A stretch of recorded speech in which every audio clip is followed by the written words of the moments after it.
बिस्मिल्लाहिर्रहमानिर्रहीम। उम्मीद करता हूँ तमाम स्टूडेंट खैरियत से होंगे। क्लास 6 आज हमें unit number 1 introduction to set start करना है। तो सबसे पहले definition of set. A set is a collection of well defined and distinct object. ठीक है, तो सेट क्या होता है? वो मजमूआ होता है किस चीज़ों का? Well defined and distinct object का। ठीक है, तो इस बात को हमने क्लियरली क्लास के अंदर भी पढ़ा था, लेकिन दोबारा फिर मैं आपको बताता चलूँ। वेल डिफाइंड क्या होता है? A well defined object is one that has specific property. ठीक है, तो वेल डिफाइंड से मुराद ये होता है कि ये किसी सेट की एक स्पेसिफिक प्रॉपर्टीज़ होती है। जैसे कि अगर मैं बात करता हूँ कि human body parts, the set of human body parts. ठीक है, तो ह्यूमन बॉडी पार्ट्स के अंदर हमारा हैंड, फेस, एल्बो, चिन, चिक्स, आईब्रो, ये तमाम चीज़ें आ जाएंगी। ठीक है, लेग वगैरह, फुट वगैरह आ जाएगा। अगर मैं बात करता हूँ स्टेशनरी के सेट, तो स्टेशनरी सेट के अंदर हमारे पास क्या आ जाएंगे? बुक्स आ जाएंगी, कॉपी, पेंसिल, शार्पनर, ये तमाम चीज़ें आ जाएंगी। अगर मैं बात करता हूँ फर्नीचर, तो फर्नीचर के अंदर हमारे पास टेबल, चेयर और बाकी जितना सामान वगैरह होता है वो तमाम इसमें इन्वॉल्व हो जाएगा। ठीक है, तो वेल डिफाइन से मुराद एक ऐसी प्रॉपर्टी होती है सेट की जो उसको बाकी जो तमाम सेट्स होते हैं वो उनसे उसको डिफ्रेंशिएट करती है, उससे उसको हमें पता चले, फ़र्क महसूस होता है कि ये इसमें ये चीज़ें इन्वॉल्व होंगी और इसमें अगर हम बात, जिस तरह फॉर एग्जाम्पल मैं बात करता हूँ द सेट ऑफ फ्रूट्स। ठीक है, तो फ्रूट में हमारे पास जितने भी फ्रूट्स होंगे वो आएंगे। मैंगो हो गया, एप्पल हो गया, बनाना हो गया, ये तमाम चीज़ें होंगी। अगर मैं बात करता हूँ सेट ऑफ एनिमल्स की, तो उसके अंदर हमारे पास टाइगर, एलिफेंट और फॉक्स हो गया, ये तमाम चीज़ें आते हैं। तो अब ये जैसे जैसे हम सेट का हम नाम लेते हैं, सेट को नोट करते हैं, तो हमारे माइंड में उसी से रिलेटेड तमाम चीज़ें आ जाती हैं। तो ऐसी प्रॉपर्टी होनी चाहिए कि वो इस सेट को सेपरेट करे, डिस्टिंग्विश करे बाकी तमाम दूसरे सेट के साथ। ठीक है, अब फॉर एग्जाम्पल अगर मैं कहता हूँ क्लास में शरारती बच्चों का सेट, तो अब जो शरारती बच्चे हैं वो मेरे रिस्पेक्ट तो कोई और हो सकता है। ठीक है, लेकिन कोई और दूसरे टीचर के रिस्पेक्ट वो बच्चे शरारती ना हो। तो ये एक ऐसी प्रॉपर्टी है जो उस एक स्पेसिफिक बंदे को, एक स्पेसिफिक पर्सन को उसको डिफ्रेंशिएट नहीं करती, उसको सही तरह एक्सप्लेन नहीं कर सकते। ठीक है, तो जब भी हम सेट को डिफाइन करना चाह रहे हो तो सबसे पहले आपने ऐसी प्रॉपर्टी को यूज़ करना है जो उसकी वेल डिफाइंड।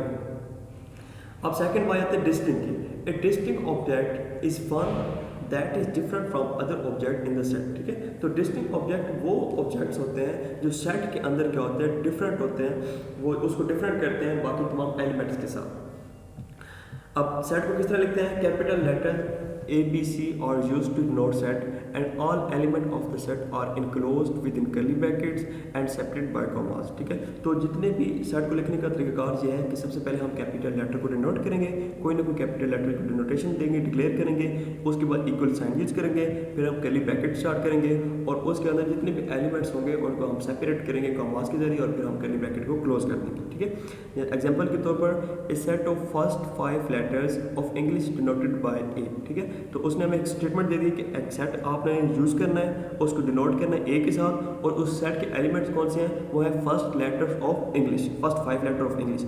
तो हमने कैपिटल ए लिखा, फिर इक्वल साइन यूज़ किया, फिर कर्ली ब्रैकेट हमने यहाँ से स्टार्ट की और फिर हमने पहले 5 जो लेटर्स ऑफ इंग्लिश हैं उसको हमने लिखा ABCDE और उन तमाम को हमने सेपरेट किया कॉमास के जरिए और यहाँ पे हमने कर्ली ब्रैकेट क्लोज कर दी। अब सेट नोटेशन को, सेट को लिखने के तरीका कितने हैं? A set is expressed by 3 form.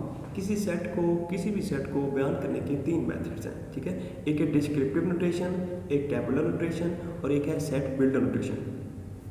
अब descriptive notation, the set is described bye a statement and is not placed with in curly brackets. ठीक है, तो इस नोटेशन के अंदर जब हम किसी सेट को डिस्क्रिप्टिव मेथड के जरिए हम बयान कर रहे होंगे तो उसमें हम जस्ट स्टेटमेंट यूज़ करते हैं सेट की। ठीक है, और उसके अंदर हम जो कर्ली ब्रैकेट है इसको इस्तेमाल नहीं करते।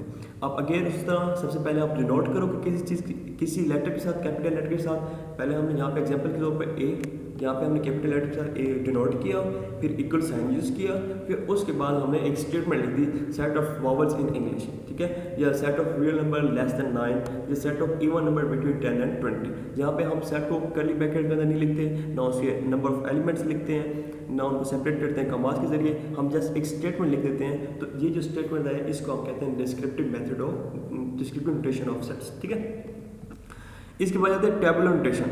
इन tabular notation all elements of the set are listed within curly bracket and separated by commas. ठीक है, तो टेबुलर नोटेशन के अंदर जितने भी सेट के एलिमेंट्स होते हैं एक तो कर्ली ब्रैकेट के अंदर लिखा जाता है और दूसरा उनको सेपरेट किया जाता है कॉमास के जरिए।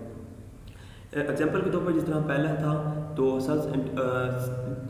तीनों मेथड के अंदर आपने जो डिनोट करना है वो कैपिटल लेटर के साथ डिनोट करना है और उसके बाद इक्वल साइन यूज़ करना है। ठीक है, अब हमने यहाँ पे ए के साथ डिनोट किया, फिर इक्वल साइन यूज़ किया, फिर हमने यहाँ से कर्ली ब्रैकेट स्टार्ट कर दी। उसके बाद हमने वॉवल्स हरूफ जो वॉवल्स वर्ड्स है वो लिखे ए ई आई ओ यू। ठीक है, और उसके बाद हमने कर्ली ब्रैकेट यहाँ पे क्लोज कर दी और हर एलिमेंट को हमने सेपरेट किया कॉमास के जरिए। तो ये सेट को जो एक्सप्रेस करने का मेथड है, जो नोटेशन है, इसको हम टेबुलर नोटेशन बोलते हैं। अब है set builder notation. The set is expressed the form of rule.